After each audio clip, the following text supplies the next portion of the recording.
বন্ধুরা, আজকে আমি চলে আসছি আমার মাসির বাড়ি। অনেক দিন ধরে আসবো ভাবছিলাম, আর যেহেতু আজকে মাসিদের আলু তোলা হচ্ছে, তাই আজকে মাসিদের মাঠে চলে আসলাম। সকাল থেকেই আমার মামারা আসছিল, আর মামারা এসে এই আলুগুলো কিন্তু তুলে ফেলেছে। আমার আসতে একটু লেট হয়ে গেছিলো।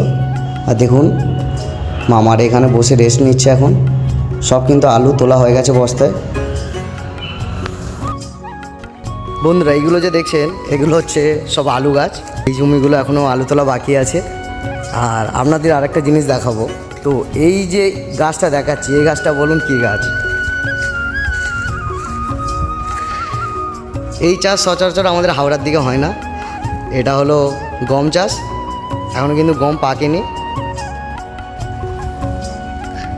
আর চারিদিকে দেখুন, পুরোটাই সবুজ। একেই বলা হয় গ্রাম্য পরিবেশ একদম। ভিডিওটি যদি ভালো লাগে অবশ্যই আমার চ্যানেলটি সাবস্ক্রাইব করে দেবেন।